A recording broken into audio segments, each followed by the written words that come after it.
Assalamualaikum warahmatullahi wabarakatuh. Perkenalkan, nama saya Muhammad Saifuddin, mahasiswa IAIN Samarinda, program studi Ekonomi Syariah, mata kuliah seminar proposal, dosen pengampu Pak Parno SEMSI. Pertama-tama marilah kita panjatkan puja dan puji syukur kepada Allah Subhanahu wa taala, di mana Allah Subhanahu wa taala telah memberikan rahmat, hidayah serta inayahnya sehingga kita bisa diberikan kesehatan, umur yang panjang pada saat sampai sekarang. Kedua kalinya, salawat serta salam tetap tercurah limpahkan kepada junjungan Nabi Muhammad SAW, di mana beliau telah membimbing kita dari zaman kegelapan menuju zaman yang terang benderang, yakni Adinul Islam wal Iman. Di sini saya ingin mempresentasikan hasil penulisan yang telah saya temukan. Semoga penulisan ini bisa memberikan manfaat bagi pendengar maupun kepada saya.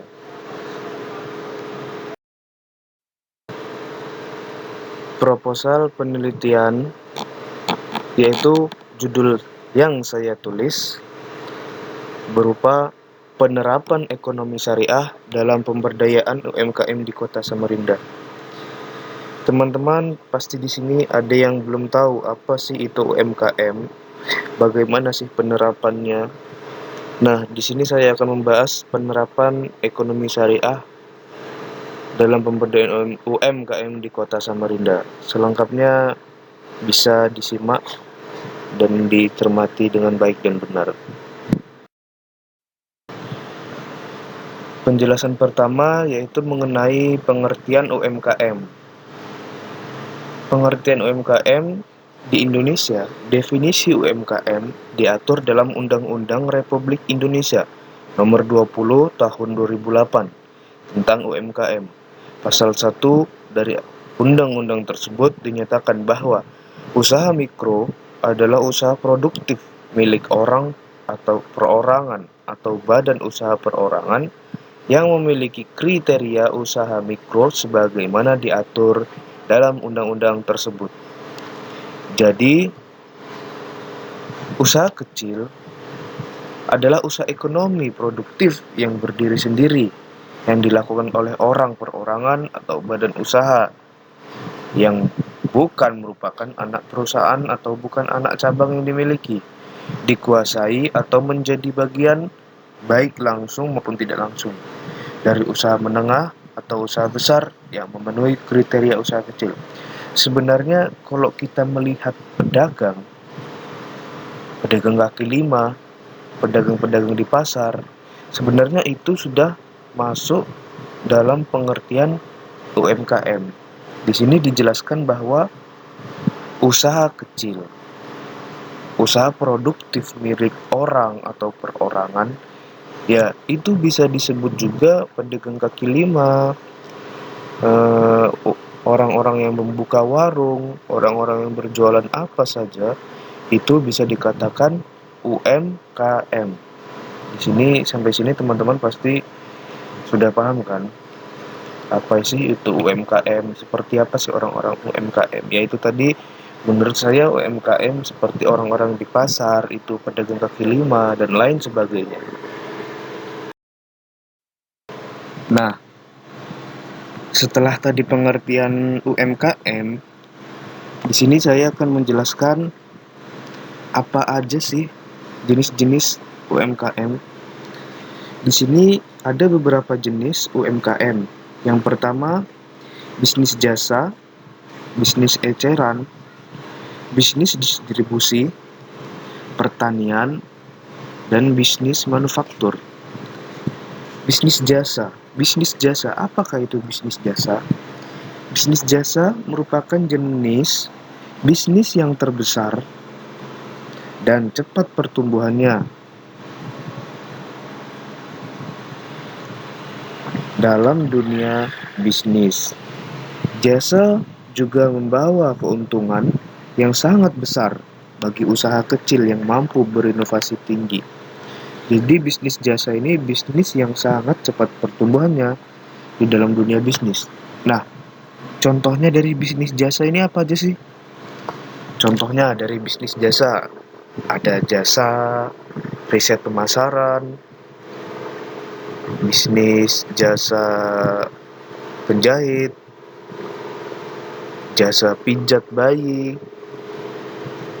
jasa terjemah, ada jasa tambal ban keliling, dan lain sebagainya. Jadi bisnis jasa ini sangat cepat pertumbuhannya di dalam dunia bisnis. Selanjutnya ada bisnis eceran. Apa sih itu bisnis eceran? Bisnis eceran yaitu bentuk bisnis kecil yang ditekuni oleh wirausaha kecil dan menengah. Bisnis ini merupakan satu-satunya usaha yang menjual produk manufaktur yang langsung kepada toko konsumen. Nah, bisnis eceran ini seperti kita misalnya mengambil dari sebuah pabrik, entah itu pabrik, misalnya pabrik sendal ataukah apa sebagainya, lalu kita menjual kembali di toko tempat kita berjualan. Seperti misalnya kita buka toko di rumah, lalu kita mengambil barang dari pabrik, lalu kita jual kembali di toko kita. Nah, itu bisa disebut bisnis eceran. Selanjutnya ada bisnis distribusi. Apa sih itu bisnis distribusi? Bisnis distribusi hampir sama seperti bisnis jasa dan eceran. Wirausaha kecil dan menengah sudah mulai mendominasi seluruh penjualan dalam jumlah besar. Bisnis ini adalah satu-satunya bisnis yang membeli barang dari pabrik atau produsen dan menjual kepada dagang eceran. Nah, bisnis distribusi ini hampir sama dengan bisnis jasa dan eceran. Hanya saja, setidaknya misalnya bisnis eceran ini kan toko yang mengambil barang dari pabrik. Nah, misalnya bisnis eceran ini tidak mau repot atau tidak mau susah, di sini ada bisnis distribusi, di mana bisnis distribusi ini bisnis yang mengambil barang dari salah satu pabrik, lalu memberikan barang tersebut kepada orang-orang yang memiliki toko, seperti bisnis eceran, bisnis jasa, dan lain-lain sebagainya. Terus ada pertanian. Apa sih pertanian?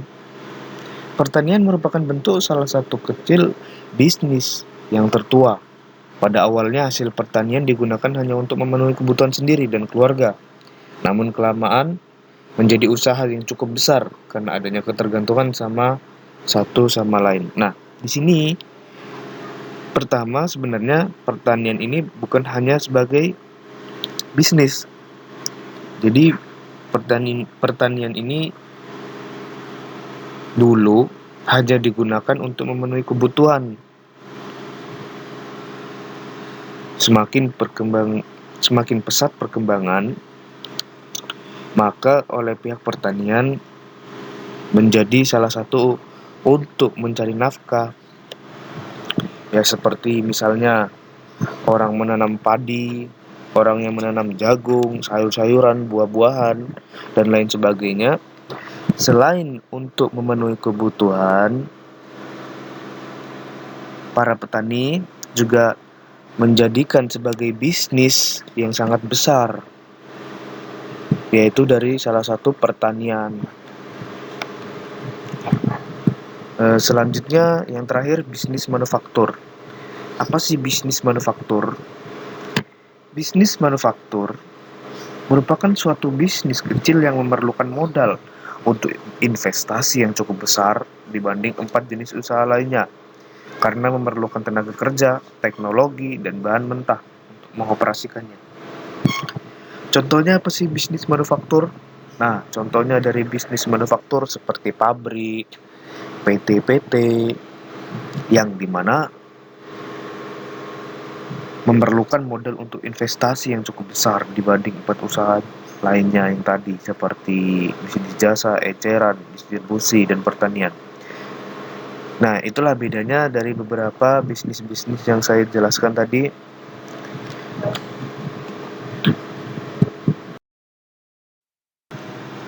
Penjelasan selanjutnya, yaitu kondisi lingkungan. Di dalam UMKM, kondisi lingkungan sangat mempengaruhi. Lingkungan yaitu mempunyai segala sesuatu di sekeliling organisme hidup, termasuk di dalamnya tanah, air, udara, mineral, organisme manusia dengan perilakunya yang mempengaruhi kehidupan manusia serta hidup lainnya. Adapun yang dimaksud dengan kondisi lingkungan pada penelitian ini adalah lingkungan sosial, yang hubungan manusia dengan penerapan ekonomi syariah pada UMKM yang meliputi pendidikan, pendapatan, dan mata pencaharian. Jadi menurut saya kondisi lingkungan dalam hal UMKM itu sangat berpengaruh besar.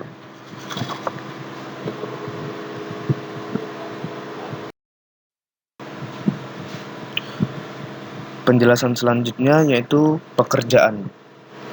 Pekerjaan merupakan suatu cara di mana seseorang dapat berkarya dan mendapatkan uang untuk menafkahi hidupnya dan keluarganya.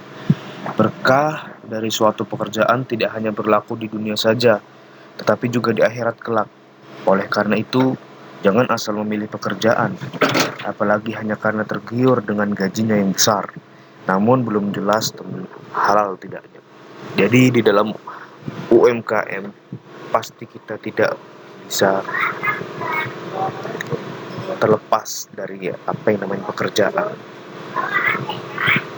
Rasulullah SAW pernah ditanya, pekerjaan apakah yang paling baik?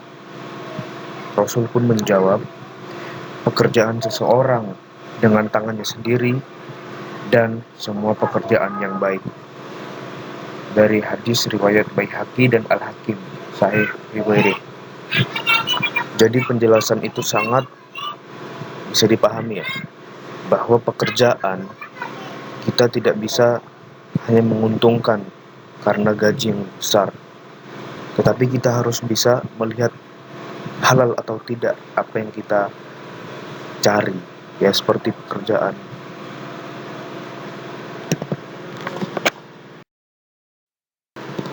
Penjelasan selanjutnya yaitu pemberdayaan. Pemberdayaan itu apa sih?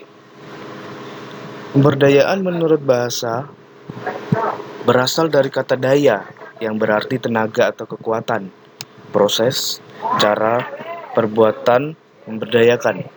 Suatu proses yang disengaja dan berlangsung secara terus-menerus yang dipusatkan di dalam kehidupan komunitas lokal, meliputi saling menghormati, sikap refleksi kritis, adanya kepedulian dan partisipasi kelompok, yang melaluinya masyarakat yang merasa kurang memiliki secara bersama sumber-sumber yang berharga menjadi memperoleh akses yang lebih besar untuk mendapatkan dan mengontrol sumber-sumber tersebut.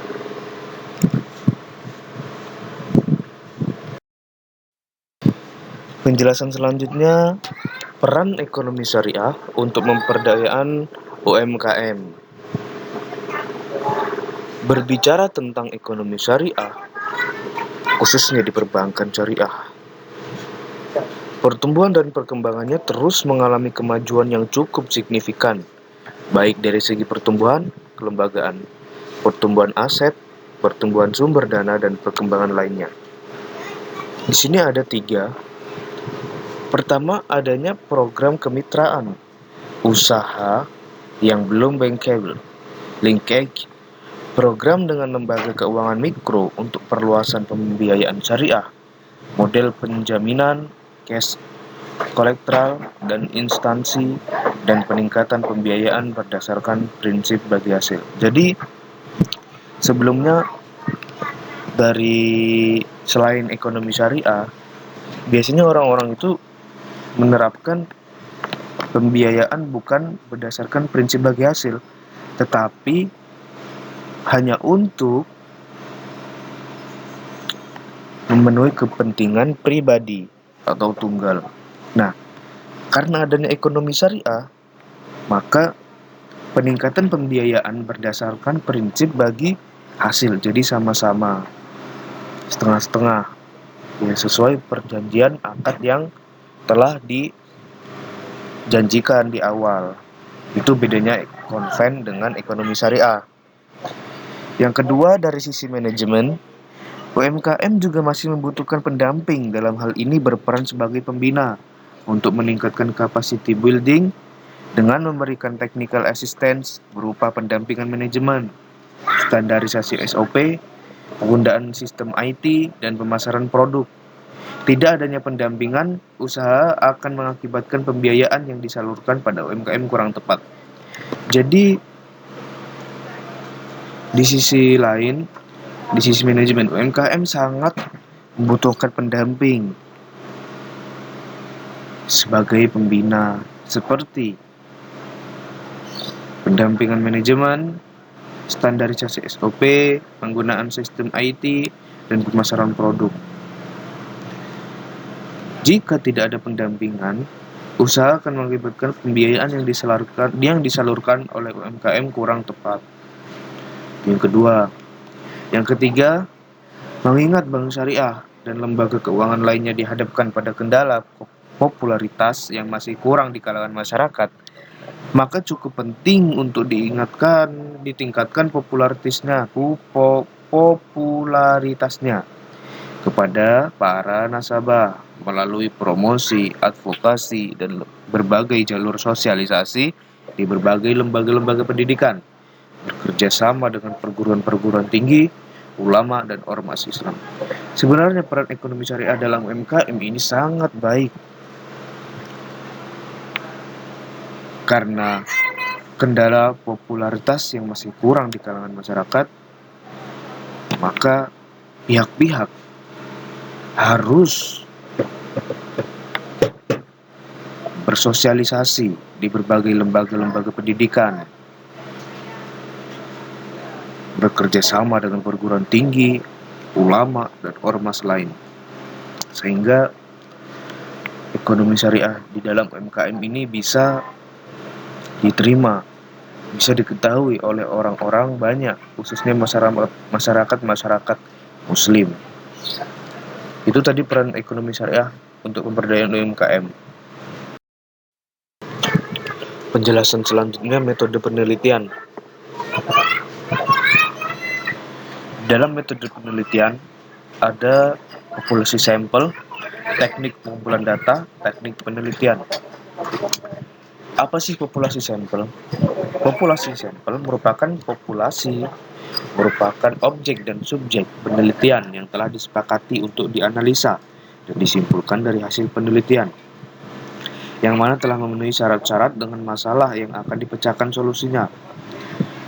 Populasi dari penelitian ini adalah pelaku UMKM di Samarinda. Yang kedua ada teknik pengumpulan data.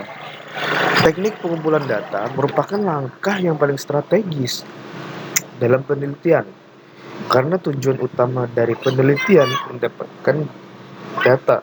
1. Observasi, 2. Wawancara, 3. Dokumentasi, dan 4. Tempat dan waktu. Metode penelitian selanjutnya yaitu ada teknik penelitian.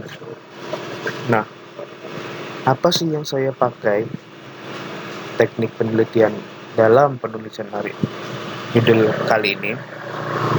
Yaitu saya menggunakan penelitian dalam proposal ini adalah termasuk jenis penelitian lapangan atau bisa disebut dengan kualitatif. Penelitian kualitatif yaitu prosedur penelitian yang menghasilkan data-data deskriptif berupa kata-kata tertulis atau dari lisan orang-orang dan perilaku yang dapat diamati. Terima kasih buat teman-teman semuanya. Saya kira penjelasan proposal yang saya jelaskan tadi cukup sampai di sini. Saya meminta maaf apabila ada perkataan-perkataan yang kurang mengenakan atau tidak sopan. Saya meminta maaf, mohon sekali lagi. Semoga apa yang saya jelaskan ini bisa dapat diterima oleh teman-teman semua, bagi pendengar maupun saya sendiri. Semoga ini bisa menambah suatu ilmu buat kita semua. Dan terima kasih buat dosen Pak Parno yang telah membimbing saya untuk menyelesaikan tugas seminar proposal ini. Semoga kita diberikan kesehatan, rezeki, dan umur yang panjang. Billahi taufiq wal hidayah, walidul wal inayah, wallahul muwaffiq ila aqwamit thoriq.